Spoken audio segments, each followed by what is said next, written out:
Halo semuanya, bertemu lagi bersama saya di Aiko Podcast. Untuk pertama kalinya nih Bu, saya ingin tanya nih, sekarang itu kesibukan Ibu itu apa aja sih? Ya, nama saya Suryani, saya owner Aiko. Jadi saya mulai usaha itu tahun 2010 saat saya punya balita umur 11 bulan. Nah, kita semua pasti ingin tahu dong apa aja background Ibu Suryani atau kegiatan sehari-hari dari Ibu Suryani. Nah, akan kita tanyakan nih ke ibunya langsung, kebetulan ada di sebelah saya. Nah, untuk kegiatan sehari-hari Ibu nih Bu, sama background Ibu itu sebelumnya jadi apa sih Bu? Kalau background saya sebelumnya saya adalah ibu rumah tangga.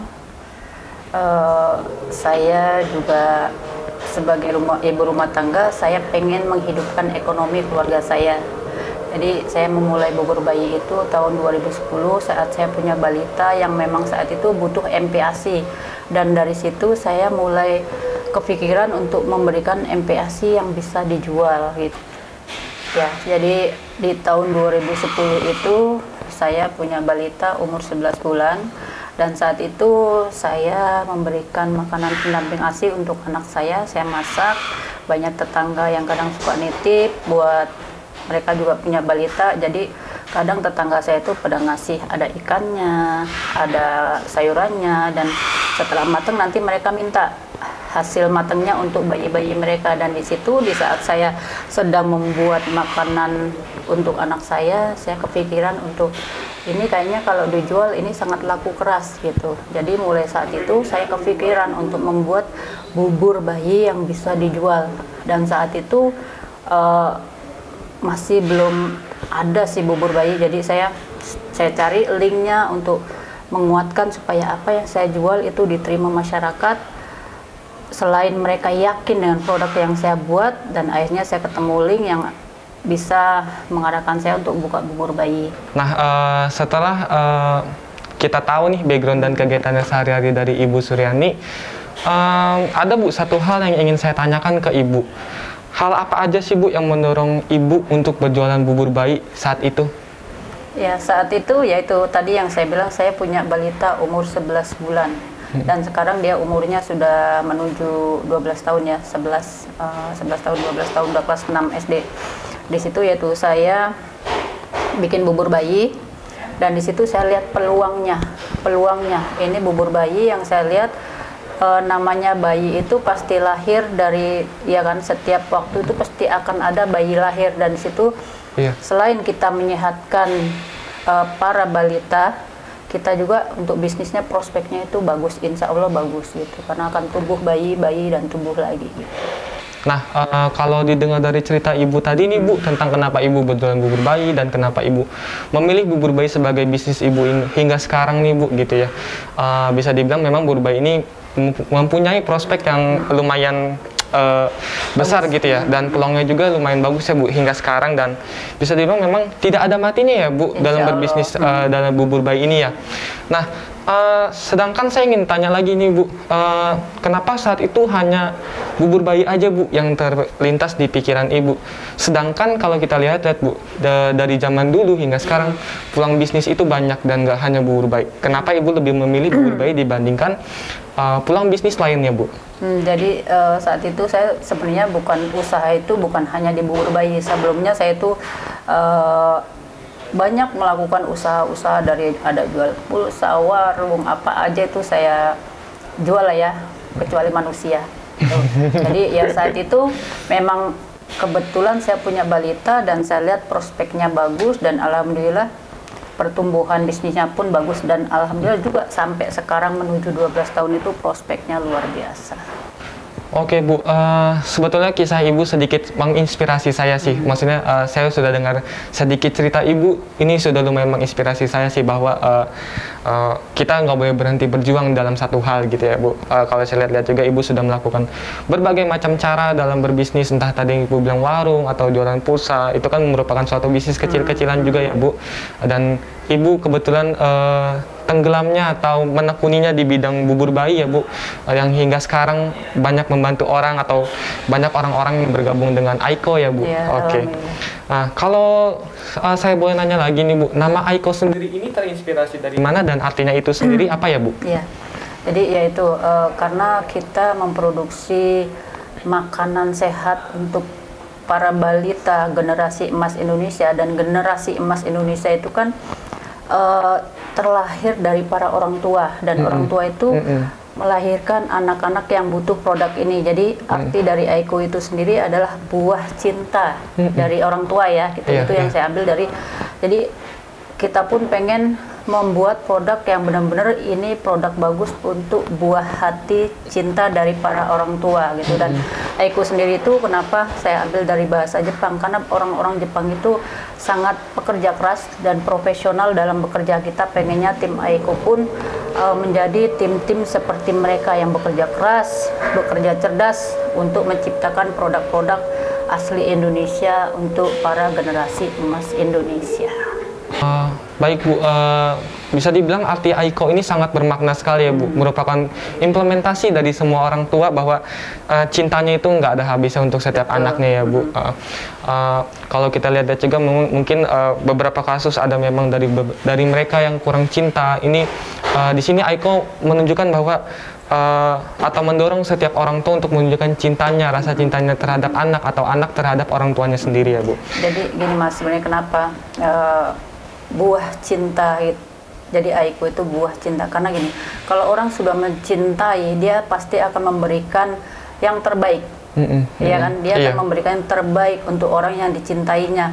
Begitupun dengan Aiko. Kenapa Aiko? Karena kita pengen memberikan, walaupun kita sekarang belum yang terbaik, insya Allah kita akan berikan yang baik-baik. Benar-benar. Itu untuk generasi emas Indonesia. Itu. Oke. Oke Bu, berarti Aiko ini tadi Ibu bilang udah selama 12 tahun ya Bu. Berarti kan merupakan suatu perjalanan yang sangat panjang dan banyak pengorbanan atau perjuangan yang Ibu berikan untuk Aiko ini ya Bu. Kalau saya boleh tahu lagi nih Bu, apakah ada perjuangan atau pengorbanan Bu selama Ibu 12 tahun berjuang di bubur bayi ini, atau selama 12 tahun Ibu mendirikan Aiko? Pengorbanan apa sih Bu, atau perjuangan seperti apa yang paling berkesan di hidup Ibu selama dengan Aiko ini? Ya.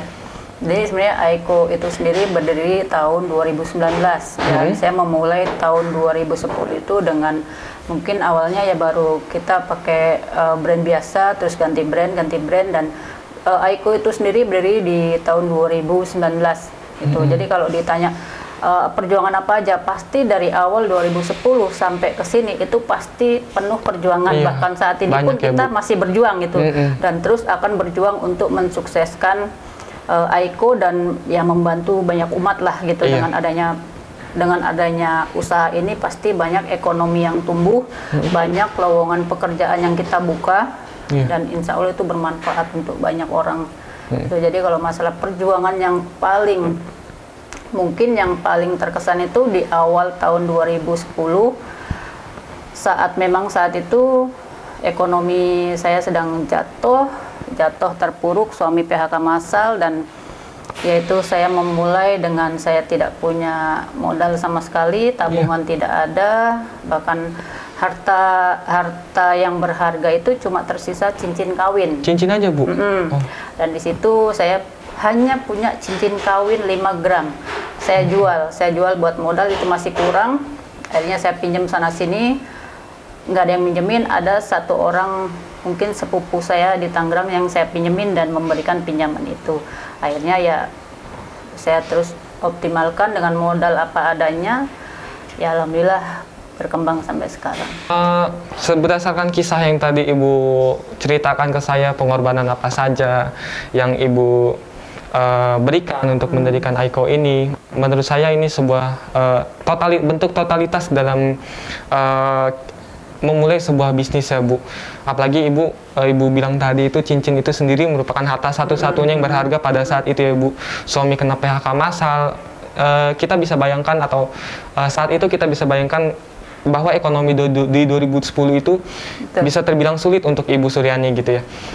Apalagi ditambah tidak adanya tabungan, suami kena PHK massal, sedangkan di sini ada baby yang membutuhkan nutrisi yang cukup ya Bu. Dengan di situ Ibu bisa berpikir bahwa saya harus memulai usaha dan nggak bisa gini-gini aja ya Bu, bisa dibilang seperti itu. Dengan meminjam banyak uang kesana kemari penuh penolakan ya Bu. Dan akhirnya ada dari sekian banyak orang, ada satu orang yang bisa menolong Ibu, dibilang sepupu Ibu sendiri ya Bu. Oke Bu, saya kalau berdasarkan kisah tadi Bu, saya ingin bertanya aja lagi deh ke Ibu. Apa sih pesan-pesan Ibu atau sedikit masukan untuk orang-orang Bu yang awam sekali nih ya dalam memulai bisnis dan ingin memulai bisnis, pesan untuk dari Ibu untuk mereka itu apa aja Bu? Ya, jadi di saat kita punya mimpi, punya sesuatu yang pengen kita kerjakan, contoh kita pengen usaha, pengen sukses, ya sudah, mulai saja. Benar kata Bu Adelia, mulai saja, melangkah saja sambil kita terus benahin plan-plan kita mau kemana, kita sambil belajar arahnya kemana, itu aja sih, mulai dan melangkah saja dulu gitu. Oke. Berdasarkan pesan-pesan Ibu untuk yang tadi ya Bu, untuk orang-orang yang ingin memulai bisnis atau kita-kita yang masih ragu ya Bu, intinya kita harus memulai dulu, ibaratnya kita tenggelam dulu baru kita bisa merasakan apa itu bisnis, bagaimana kita mengelolanya, bagaimana susah, pahit atau senangnya nanti seperti apa. Ibaratnya kita harus tenggelam dulu aja Bu. Nah, untuk kita-kita nih Bu yang masih kebingungan dengan yang saya terima kan Aiko ini mempunyai 2 program bisnis ya Bu, yaitu kemitraan dan keagenan. Nah Bu, gimana sih caranya kita-kita nih yang mau join join bisnis bubur organik dengan Ibu nih atau dengan Aiko, itu caranya bagaimana Bu? Nah, peluang apa saja dan peluang seperti apa yang Aiko berikan terhadap orang-orang yang ingin join bisnis? Jadi di Aiko itu ada 2 sistem, ada kemitraan dan distributor. Jadi kemitraan itu sistem penjualan bubur bayi matang gitu. Jadi ini untuk cara daftarnya ya hubungin hotline kita di 052 0852 15 000 30. Terus untuk peluangnya itu ya sangat luar biasa, karena ya itu saya bilang, bayi itu setiap detik pun lahir. Iya benar. Dan ini bubur bayi adalah produk primer, ya, produk yang setiap hari dikonsumsi sama para bayi. Jadi bukan produk sekunder ya, primer yang wajib. Kadang itu ini peluangnya di sana. Dan para balita itu sangat butuh makanan pendamping ASI yang sehat dan bergizi, komplit gizinya gitu. Jadi ya ini peluangnya untuk setiap wilayah itu sangat luar biasa, karena setiap daerah pun bayi tumbuh dengan pesatnya gitu. Jadi kalau untuk program distributor itu di retailnya Mas, contohnya ini bisa ke distributornya. Ini produk retail kita. Ini produk retailnya ya Bu? Iya, ini produk retail. Beda dengan sistem ini. Kalau ini sistemnya kemitraan. Kemitraan. Jadi ini lebih ke retail, ini kemitraan, ini distributor gitu. Jadi ini produk-produk kita, alhamdulillah ya sudah ada legal PRT-nya Mas gitu. Jadi insya Allah aman, produk yang kita buat insya Allah aman. Ya ada legalitasnya juga.